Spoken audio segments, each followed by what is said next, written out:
Yes hi everyone, good morning. And अभी सुबह के 5 बज रहे हैं और आज मेरा बीएससी का पेपर है, तो मैं फटाफट जगी हूँ। एंड चाय बनने रख दिया है एज यू कैन सी। अरे तो मुझे 15 मिनट में अपने एग्ज़ाम के लिए निकलना है स्टेशन। पता नहीं कैसे होगा। एंड मैंने चाय भी रख दिया है बिकॉज फिर नहीं तो सर दर्द होने लगेगा, तो फिर मैं एग्ज़ाम क्या ही दूँगी। फटाफट से मैं पानी भी लेती हूँ। भाई बहुत भागम भाग मच चुकी है। फटाफट से करते हैं यार, बहुत ज़्यादा लेट हो गया है।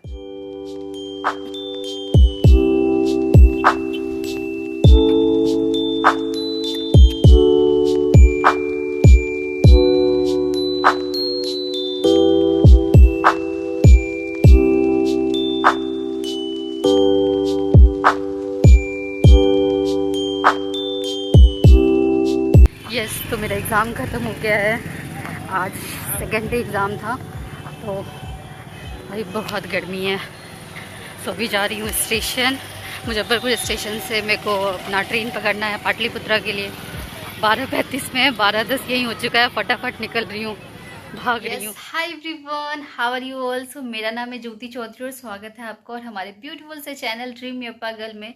So let's start today's vlog. वैसे व्लॉग समथिंग लाइक ये है आज का कि शुड आई टेक ड्रॉप और नॉट, बिकॉज ये जो सिचुएशन चल रही है ना, इसमें अब ड्रॉप लेना एक क्या बोलते हैं वो नहीं रह गया है, सेफ साइड नहीं रह गया है। एंड मेरे को समझ में नहीं आ रहा है मैं ड्रॉप लूँ नीट के लिए या नहीं लूँ, बिकॉज मेरा नेट जेआरएफ पे ही मेन फोकस है। मेरा नेट जेआरएफ का पेपर है दिसंबर में एक तो जून में होता है, तो जून का पेपर देने का तो कोई मतलब नहीं बनता है, क्योंकि जून तो वैसे भी उसका वो निकल चुका है, फॉर्म निकल चुका है। और अब जब तक एमएससी नहीं कंप्लीट होगा तब तक उस एग्ज़ाम में बैठ नहीं सकते हैं आप। तो या तो दिसंबर तक हो जाएगा मेरा अगर एमएससी, तो मैं दिसंबर वाले उसमें बैठूंगी, या फिर जून में होता है। दिसंबर और जून 2 बार होता है, और नीट का एग्ज़ाम तो मई में होता है। तो मुझे समझ में नहीं आ रहा है कि मैं नीट के लिए पढ़ाई शुरू करूँ या नहीं करूँ, बिकॉज़ ये जो रिज़ल्ट के बाद जो है ना, ये बहुत ही माइंडसेट हर स्टूडेंट का अलग हुआ है। तो मैं भी उन्हीं में से हूँ, मेरा भी माइंडसेट अलग हुआ है कि नहीं भाई, नीट अब एक इजी गोइंग टास्क नहीं रह गया है कि हाँ चलो ड्रॉप ले लेते हैं, पढ़ लेंगे, हो जाएगा। ये सारी चीज़ें अब दिमाग से कहीं ना कहीं निकलती जा रही है, ये जो सिनेरियो चल रहा है। एंड ये अभी मैं सुबह सुबह मैं वीडियो बना रही हूँ और अभी मैंने उसका वो देखा, कुछ उन्होंने नोटिस जारी किया है जो बिल्कुल ही अनसेटिस्फाइंग है। मतलब कोई उसका समझ में नहीं आ रहा है मैं क्या करूँ। अगर मैं नेट जे आर एफ पे फोकस करती हूँ तो मुझे उसके लिए भी एक प्रॉपर बैच और मॉक टेस्ट लेना पड़ेगा, तो वो मैं कहाँ से लूँ, कौन सा बेस्ट रहेगा। कल मैंने इस पर बहुत सारा रिसर्च किया एंड मुझे समझ में नहीं आ रहा है कि मैं किस चीज़ के लिए कैसे लूँ।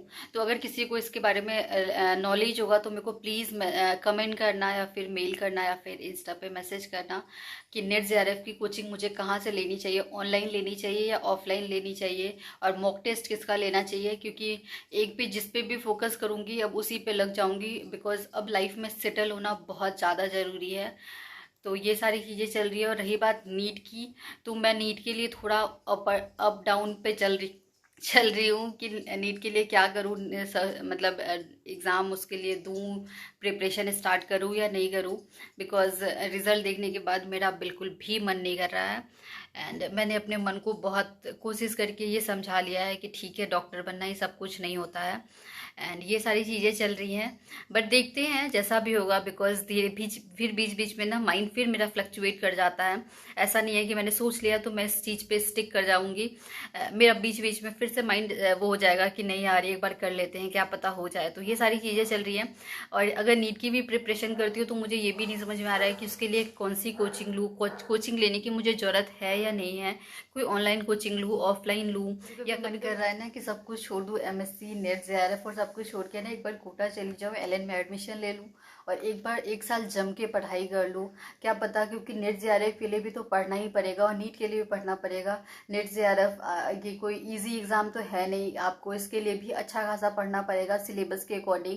और जितना नीट के लिए पढ़ना पड़ेगा, मान लो उससे 20% कम ही पढ़ना पड़ेगा नेट जेआरएफ के लिए, लेकिन पढ़ना तो पड़ेगा ना दोनों ही एग्ज़ाम्स में। तो ये सारी चीज़ें मन में चल रही है। आप लोग मुझे सजेस्ट करना कि मुझे क्या करना चाहिए। रही बात मेरे पेरेंट्स की कि वो क्या मुझे सजेस्ट कर रहे हैं, तो he was they way like कि तुमको जो करना है तुम करो, हम पेरेंट्स हैं, हम बस सपोर्ट ही कर सकते हैं। तो ये सारी चीज़ें चल रही है।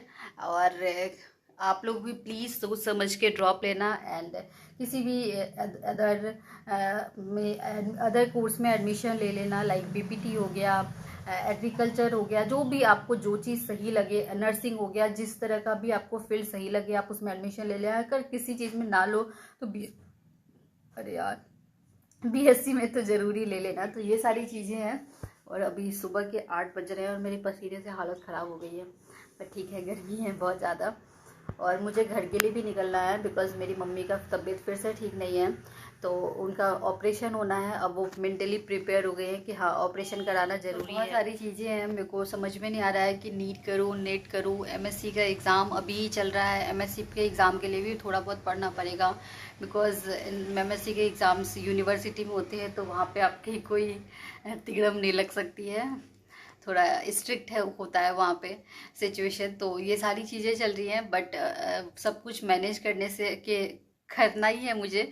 और उसके अलावा मेन तो अभी मम्मी का ऑपरेशन हो जाए, सब कुछ अच्छे से हो जाए, मेन कंसर्न तो मेरा ये है। उसके बाद मैं सारी चीज़ें सोचूंगी कि मुझे किस में एडमिशन लेना है, क्या करना है, कैसे करूँ क्या नहीं करूँ। तो ये सारी चीज़ें चल रही है।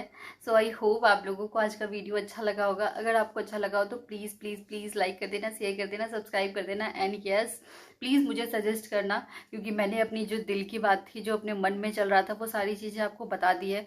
अगर आप लोग किसी को कुछ भी जो भी लगता हो, आप लोग प्लीज़ मुझे सजेस्ट करना कि मुझे क्या करना चाहिए, क्या नहीं करना चाहिए। एंड यस मैं सबका मैसेजेस देखती हूँ, बट मैं रिप्लाई नहीं कर पाती हूँ बिकॉज बहुत ही हेक्टिक शेड्यूल है। बिकॉज एमएससी के मेन पेपर चल रहे हैं ना, तो इसके कारण नहीं कुछ करते हुए भी मेरे को थोड़ा बहुत भी तो पढ़ना ही पड़ता है। बिकॉज उसके एमएससी को मैं साइड नहीं कर सकती, और ये एग्ज़ाम बस दो पेपर और बचे हैं, 2 पेपर कैसे भी अच्छे से निकल जाए। उसके बाद अभी 3 पेपर तो मेरा बहुत ही अच्छा हुआ है।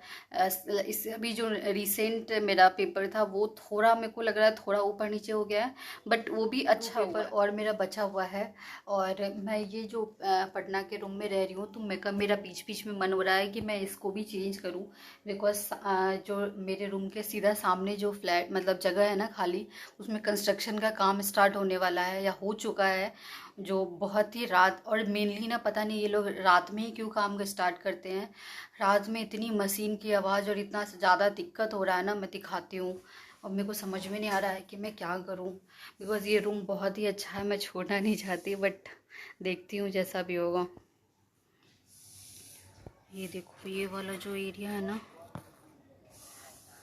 इसमें कंस्ट्रक्शन का काम स्टार्ट हो रहा है, तो ये एक अलग ही इशू हो गया है। भाई जब ज़िंदगी में परेशानी आती है ना, तो हर जगह से आती है।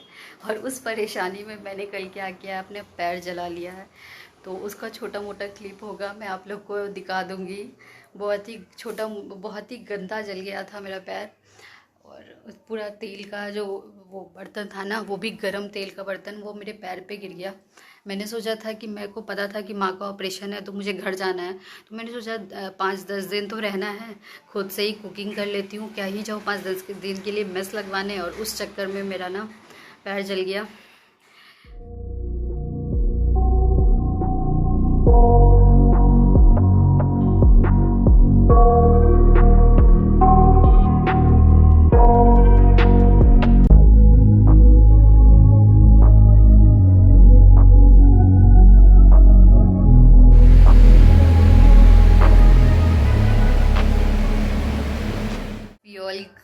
grown up and that's it for today's video. I hope आप लोगों को ना मेरा वीडियो अच्छा लगा होगा। एंड प्लीज़ मेरे को सजेशन देना कि मुझे क्या करना चाहिए एंड किस कोचिंग के लिए जाना चाहिए, कौन सा मॉक टेस्ट लेना चाहिए, ये सारी चीज़ों के बारे में। एंड पटना में अगर किसी को ना सिंगल रूम के बारे में पता हो, रूम और किचन अटैच हो, इस तरह का वॉशरूम, तो प्लीज़ मुझे सजेस्ट करना इस चीज़ के बारे में भी। अभी तो मेरा वैसा कोई प्लान नहीं है रूम चेंज करने का, बिकॉज लेकिन ये जो आवाज़ है ये कंटिन्यू रहा तो मुझे चेंज करना पड़ेगा, बिकॉज इसके साथ तो मैं नहीं कर पाऊँगी प्रिपरेशन। तो आज का वीडियो यहीं तक, तब तक के लिए हंसते रहिए, मुस्कुराते रहिए, खुश रहिए और अच्छे से पढ़ते रहिए।